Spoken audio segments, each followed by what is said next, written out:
Hello बच्चों, आज हम क्लास 9 के सामाजिक विज्ञान के मॉडल पेपर सेट 2 को जानेंगे। इससे पहले के वीडियो में हमने मॉडल पेपर फर्स्ट को पढ़ा था। आपका टर्म 2 स्टार्ट होने वाला है। ये तो आपको पता ही है कि इसमें 2, 3 और 5 नंबर के प्रश्न पूछे जाएंगे। 1 से 7 नंबर के प्रश्न 2 अंकों के होंगे और 8 से 14 नंबर के प्रश्न 3 अंकों के और 15 से 19 तक के प्रश्न 5 अंकों के होंगे। तो आइए शुरू करते हैं। प्रश्न 1, नाज़ी पार्टी का संस्थापक कौन था? इसका उत्तर होगा नाज़ी पार्टी का संस्थापक हिटलर था। झूम या घुमंतू खेती किसे कहते हैं? इसका उत्तर जंगल और जमीन को साफ करके स्थान बदल बदल कर की जाने वाली खेती को झूम या घुमंतू खेती कहते हैं। अगला प्रश्न, निर्धनता की परिभाषा लिखें। इसका उत्तर होगा ऐसे व्यक्ति जिनके पास इतनी राशि उपलब्ध नहीं है जिससे वह अपनी खाद्य वस्तुएं खरीद सके, जिसका इस्तेमाल या उपभोग करने पर उसका निर्धारित न्यूनतम कैलोरी की मात्रा प्राप्त हो जाए, उसे निर्धनता कहेंगे। अगला प्रश्न, भुखमरी से आप क्या समझते हैं? इसका उत्तर हो जाएगा भुखमरी कुपोषण का सबसे चरम रूप है। अगर किसी व्यक्ति को विटामिन, पोषक तत्व और ऊर्जा के अंतर्ग्रहण यानी पेट के अंदर की गंभीर कमी हो जाती है तो उसे भुखमरी कहते हैं। अधिक समय तक भुखमरी होने से कई प्रकार की बीमारी हो जाती है। अगला प्रश्न, भारतीय संविधान द्वारा नागरिकों को कितने प्रकार के मौलिक अधिकार प्राप्त है? ये बिल्कुल आसान प्रश्न है। इसका उत्तर हो जाएगा भारतीय संविधान द्वारा नागरिकों को 6 प्रकार के मौलिक अधिकार प्राप्त हैं। अगला प्रश्न, आदर्श आचार संहिता क्या है? इसका उत्तर हो जाएगा यह एक ऐसी नियमावली है जिसका पालन चुनाव के समय राजनीतिक दलों और प्रत्याशियों को करना आवश्यक है। चुनाव आयोग चुनाव से पहले इसके लागू होने की घोषणा करता है और चुनाव के बाद इसके समाप्त होने की घोषणा करता है।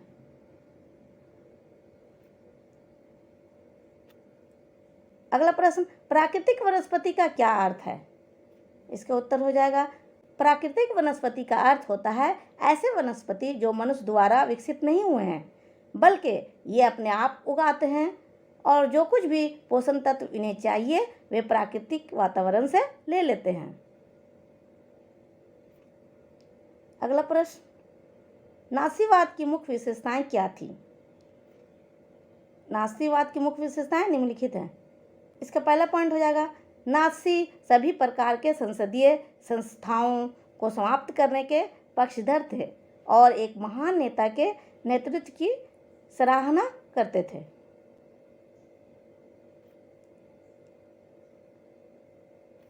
इसका दूसरा पॉइंट, नाज़ियों के अनुसार राज सबसे ऊपर है, लोग राज के लिए है, न कि राज लोग के लिए।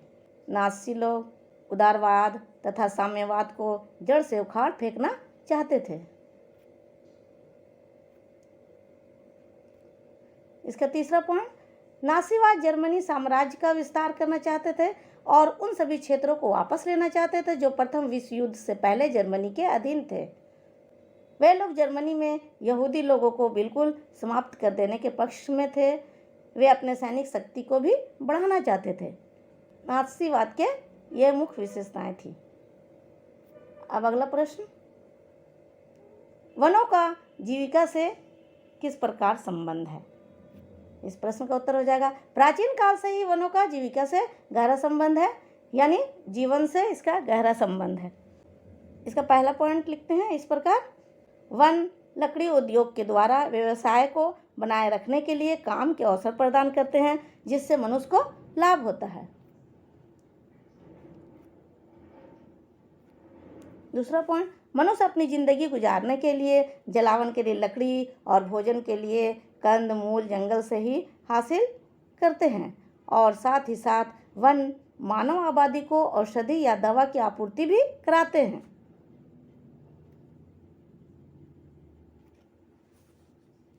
वन शुद्ध शहद या हनी ला देते हैं। लोग इसे शहरों में ले जाकर बेचते हैं। इस प्रकार वन आम आदमी को शहरी आबादी से जोड़कर उनकी आजीविका को बनाए रखता है। इसका तीसरा पॉइंट, वन कार्बन डाइऑक्साइड की मात्रा को संतुलित रखता है, जिससे वातावरण शुद्ध रहता है, जो मनुष्य के लिए लाभकारी होता है।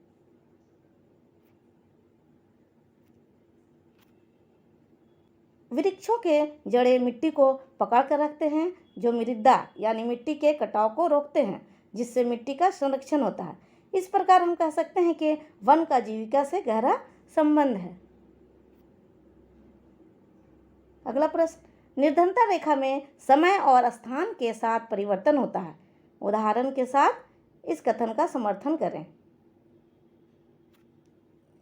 इसका उत्तर इस प्रकार हम लिखेंगे, मूल आवश्यकताओं को पूर्ण करने के लिए आवश्यक वस्तुएं विभिन्न कालों और विभिन्न देशों में भिन्न है, इसलिए समय और स्थान के अनुसार निर्धनता रेखा भिन्न हो सकती है।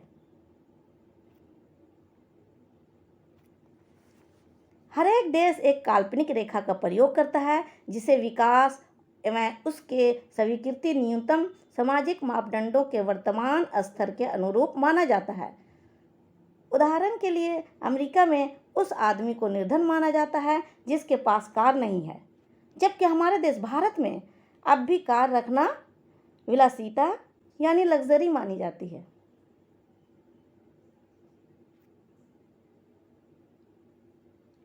अब अगला प्रश्न, कौन लोग खाद्य असुरक्षा से अधिक ग्रस्त हो सकते हैं? इसका उत्तर है, खाद्य सुरक्षा से निम्नलिखित लोग अधिक ग्रस्त हो सकते हैं। ग्रामीण इलाकों में भूमिहीन, जो थोड़ा बहुत या नग्न भूमि पर निर्भर हैं, पारंपरिक दस्तकार, पारंपरिक सेवाएं प्रदान करने वाले लोग, अपना छोटा मोटा काम करने वाले कामगार, निराश्रित और भिखारी खाद्य सुरक्षा से सर्वाधिक ग्रस्त हो सकते हैं।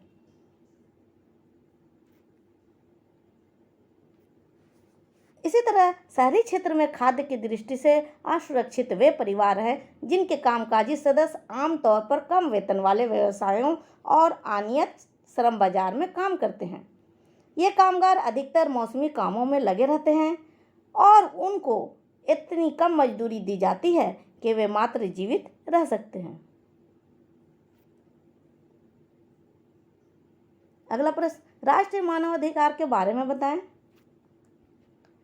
राष्ट्रीय मानवाधिकार का मतलब उन सभी अधिकारों से है जो व्यक्ति की जीवन की स्वतंत्रता, समानता और प्रतिष्ठा से जुड़े हैं।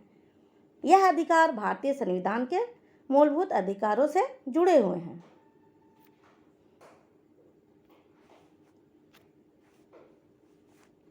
मानवाधिकार वे अधिकार हैं जो मनुष्य के जीवन, उसके अस्तित्व और व्यक्तित्व के विकास के लिए अनिवार्य है। मानवाधिकार स्त्री, पुरुष, बच्चे एवं वृद्ध सभी के लिए लोक अधिकार है और सबको समान रूप से प्राप्त है। इन अधिकारों का हनन जाति, धर्म, भाषा, लिंग भेद के आधार पर नहीं किया जा सकता है।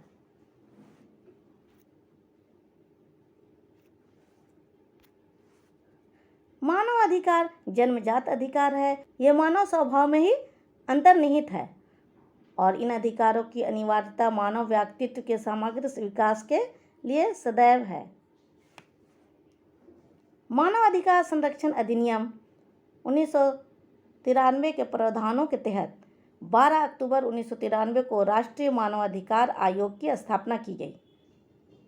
संयुक्त राष्ट्र की परिभाषा के अनुसार यह अधिकार जाति, लिंग, राष्ट्र, भाषा, धर्म के आधार पर मतभेद नहीं करता है। अगला प्रश्न, भारत में स्वतंत्र और निष्पक्ष चुनाव के क्या क्या चुनौतियां हैं? इसका उत्तर होगा, भारत में स्वतंत्र और निष्पक्ष चुनाव की निम्नलिखित चुनौतियां हैं। सबसे पहला, ज़्यादा रुपए पैसे वाले उम्मीदवार और पार्टियां गलत तरीके से चुनाव जीत जाती हैं। यह उनकी स्थिति दूसरों से ज़्यादा मजबूत रहती है। इसका दूसरा पॉइंट हो जाएगा, अलग अलग पार्टियों में कुछ परिवार का जोर रहता है और उनके रिश्तेदार आसानी से टिकट पा लेते हैं। इसका तीसरा पॉइंट, अक्सर आम आदमी के लिए चुनाव में कोई ढंग का विकल्प नहीं होता है। क्योंकि दोनों प्रमुख पार्टियों की नीतियां और व्यवहार लगभग एक ही तरह के होते हैं। बड़ी पार्टियों की तुलना में छोटे दलों और निर्दलीय उम्मीदवारों को कई तरह की परेशानियां उठानी पड़ती हैं। अगला प्रश्न, भारत में वर्षा की मात्रा पूर्व से पश्चिम की ओर घटती जाती है, क्यों? इस प्रश्न का उत्तर होगा, हमारे देश भारत में दक्षिण पश्चिम मानसून से वर्षा होती है। यह मानसून देश के दक्षिण में दो भागों में बढ़ जाती है, एक बंगाल की खाड़ी वाली शाखा और दूसरी अरब सागर वाली शाखा। बंगाल की खाड़ी शाखा वाली दक्षिण पश्चिमी मानसून से उत्तर पूर्वी राज्यों में भारी वर्षा होती है।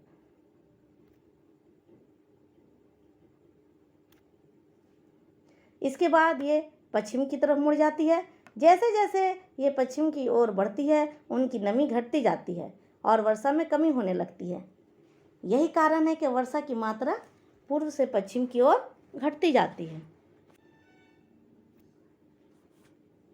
अगला प्रश्न, नासियों ने जनता पर पूरा नियंत्रण हासिल करने के लिए कौन कौन से तरीके अपनाए? अब यहाँ से 5 नंबर का प्रश्न शुरू हो जाता है। नाज़ी राज का नेता हिटलर था। इसने जनता पर नियंत्रण हासिल करने के लिए निम्नलिखित तरीके अपनाए। सबसे पहला है महामंदी का दौर। जब जर्मनी में महामंदी का समय आया तो नाज़ियों ने इस महामंदी के दौरान लोगों को काफ़ी भरोसा दिलाया। नाज़ियों ने आडंबर, प्रदर्शन, रैलियां और भाषणों द्वारा लोगों में एकता का भाव कायम किया। नाज़ियों ने धुआंधार प्रचार करके हिटलर को एक मसीहा के रूप में स्वीकार कराया और हिटलर ने जर्मनी की खोई हुई प्रतिष्ठा वापस दिलाने का वादा किया।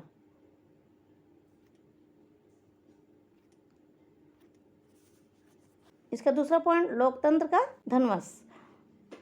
जब 30 जनवरी 1933 को हिटलर चांसलर बना, सत्ता हासिल करने के बाद उसने लोकतांत्रिक शासन की संरचना और संस्थानों को भंग करना शुरू कर दिया। 28 फरवरी को जारी किए गए अध्यादेश के जरिए अभिव्यक्ति, प्रेस और सभा करने की आज़ादी जैसे नागरिक अधिकारों को अनिश्चित काल के लिए निलंबित कर दिया।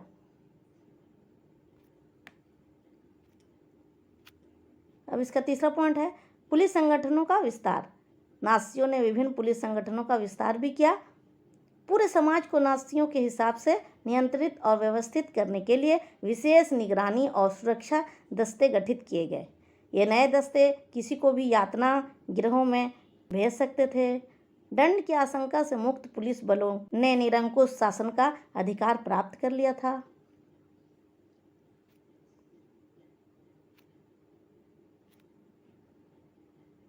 इसका चौथा पॉइंट, पुनर्निर्माण। हिटलर ने अर्थव्यवस्था को पटरी पर लाने के लिए सबसे पहले सरकारी पैसे से चलाए जाने वाले रोजगार संवर्धन कार्यक्रम के जरिए 100% उत्पादन और 100% रोजगार उपलब्ध कराने का लक्ष्य तय किया। विदेश नीति पर भी हिटलर को जल्द ही कामयाबी मिली। इसका पांचवा पॉइंट है यहूदियों पर अत्याचार। नाज़ी जर्मनी में सबसे बुरा हाल यहूदियों का हुआ। ईसाइयों की नज़र में यहूदी आदतन हत्यारे और सूदखोर थे। नाज़ियों ने यहूदियों को तरह तरह से आतंकित किया, इन्हें दरिद्र कर आजीविका के साधनों से हीन कर दिया और उन्हें शेष समाज से अलग थलग कर दिया गया।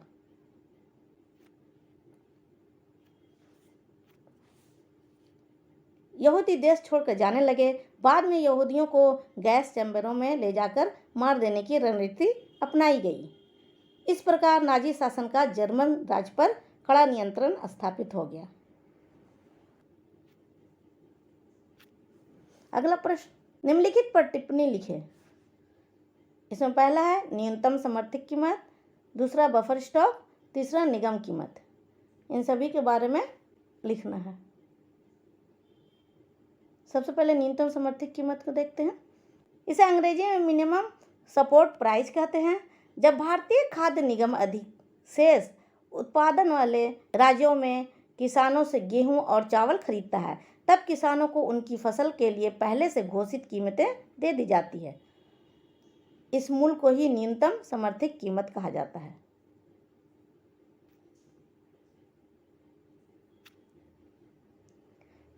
इन फसलों को उत्पादन को प्रोत्साहन देने के उद्देश्य से बुआई के मौसम से पहले सरकार न्यूनतम समर्थन कीमत की घोषणा करती है। यह खरीदे हुए अनाज खाद्य भंडार में रखे जाते हैं। जब न्यूनतम समर्थित कीमतों के बढ़ने से सरकार की खाद्यान्नों की वसूली अनुरक्षण लागत बढ़ गई है। एफसीआई की बढ़ती परिवहन और भंडारण लागत ने इसे और भी बढ़ा दिया है।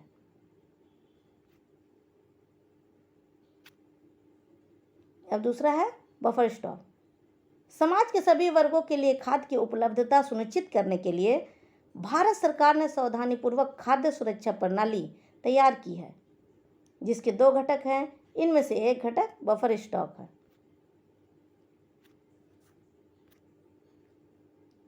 सरकार द्वारा बफर स्टॉक अन्न की कमी वाले क्षेत्रों में गरीबों को बाजार दर से कम कीमत पर अनाज के वितरण के लिए बनाया जाता है।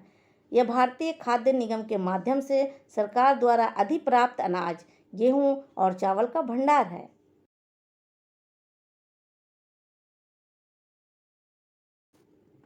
अब निर्गम कीमत के जानेंगे। अनाज की कमी वाले क्षेत्रों में और समाज के गरीब वर्गों में बाजार कीमत से कम कीमत पर अनाज के वितरण के लिए कीमत लगा दिया जाता है। इस कीमत को ही निर्गम कीमत भी कहते हैं। खराब मौसम में या फिर आपदा काल में अनाज की कमी की समस्या हल करने में इससे काफ़ी मदद मिलती है। अब अगला प्रश्न, भारतीय संविधान में वर्णित मौलिक अधिकारों का वर्णन करें। यह भी 5 नंबर का प्रश्न है। इसका उत्तर होगा, भारतीय संविधान में वर्णित मौलिक अधिकार ये हैं। सबसे पहले समानता का अधिकार। इस अधिकार में सभी व्यक्तियों को राज्य के द्वारा कानून के समक्ष समानता और कानून के समान संरक्षण प्राप्त है।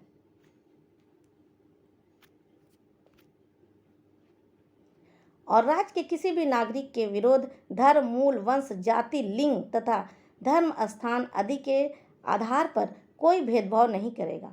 बालक और स्त्रियों की स्वाभाविक प्रवृत्ति को ध्यान में रखकर उनके संरक्षण का ख्याल रखा गया है।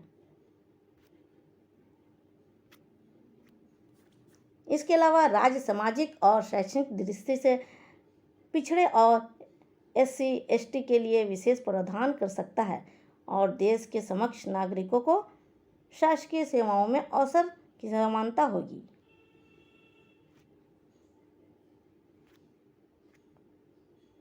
भारत का कोई भी नागरिक किसी भी विदेशी पुरस्कार को राष्ट्रपति की अनुमति के बिना ग्रहण नहीं कर सकता है। शिक्षा और सैनिक क्षेत्र को छोड़कर राज्य द्वारा सभी उपाधियों को खत्म कर दिया गया है। इसमें छुआछूत का अंत किया गया है। दूसरा है स्वतंत्रता का अधिकार।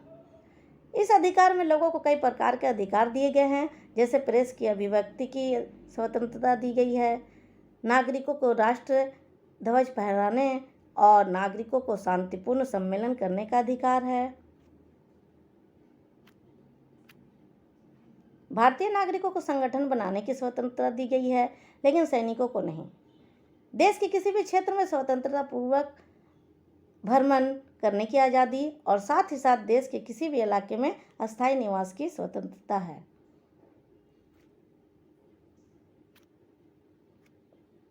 अब तीसरा है शोषण के विरुद्ध अधिकार। इस अनुच्छेद के अनुसार बाल श्रम का निषेध किया गया है। इसके अनुसार 14 वर्ष से कम उम्र के किसी भी बच्चे को कारखानों, खदानों और खतरनाक कार्यों में नहीं लगाया जा सकता है। चौथा है धार्मिक स्वतंत्रता का अधिकार। इस अधिकार में देश के हरेक नागरिक को किसी भी धर्म को मानने, आचरण करने और प्रचार करने के अधिकार है, लेकिन सार्वजनिक व्यवस्था व समान कल्याण, सुधार आदि के अंतर्गत इस पर रोक लगाई जा सकती है। इसके अलावा धार्मिक संस्था बनाने, इसका विकास करने और धार्मिक कार्यों के प्रबंधन के लिए संपत्ति अर्जित करने का अधिकार है। किसी भी व्यक्ति को किसी धर्म या संप्रदाय विशेष के पोषण हेतु कर के लिए बाध्य नहीं किया जाएगा।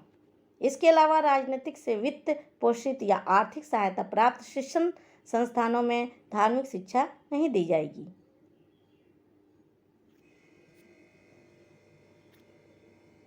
5वां है संस्कृति और शिक्षा संबंधी अधिकार। इसके अनुसार देश के हर एक नागरिक को अपनी भाषा, लिपि और संस्कृति को सुरक्षित रखने का पूरा अधिकार है। राज्य द्वारा आर्थिक सहायता प्राप्त किसी भी शिक्षण संस्थान में किसी भी नागरिक को धर्म और जाति के आधार पर रोका नहीं जा सकता।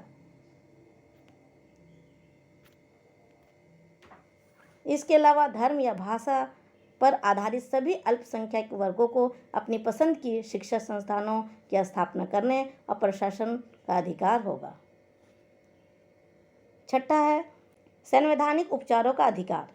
इस अधिकार के तहत किसी व्यक्ति के साथ मौलिक अधिकार का उल्लंघन हुआ है तो सीधे सर्वोच्च न्यायालय में जा सकता है। अब अगला प्रश्न, शीत ऋतु की अवस्था और इनकी विशेषताओं को लिखें। ये भी 5 नंबर का प्रश्न है। शीत ऋतु की अवस्था में इसकी विशेषताएं निम्नलिखित हैं। इसका सबसे पहला पॉइंट है, उत्तर भारत में शीत ऋतु नवंबर से फरवरी तक रहता है। यहाँ पर दिसंबर और जनवरी सबसे ठंड महीने होते हैं।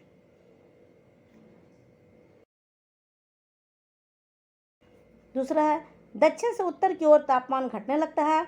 पूर्वी तट पर चेन्नई का औसत तापमान 24 डिग्री सेल्सियस से 25 डिग्री सेल्सियस के बीच रहता है, जबकि दूसरी ओर उत्तरी मैदान में यह 10 डिग्री सेल्सियस से 15 डिग्री सेल्सियस के बीच रहता है।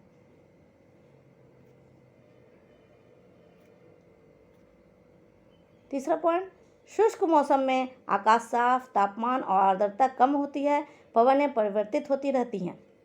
चौथा पॉइंट हो जाएगा, दिन का मौसम आमतौर पर गर्म तथा रातें ठंडी होती हैं। हिमालय के ऊपरी भागों में तुषारपात होता है। वर्षा ऋतु को छोड़कर देश के अधिकतर भागों में मौसम शुष्क रहता है, यानी सूखा रहता है। 5वां पॉइंट, शीतकाल में मैदानों में वर्षा होती है तथा पर्वतों पर हिमपात होती है, लेकिन प्रायद्वीपीय भागों में शीत ऋतु स्पष्ट नहीं होता है। समुद्री पवनों के प्रभाव के कारण शीत ऋतु में भी वहां तापमान के प्रारूप में ना के बराबर परिवर्तन होता है।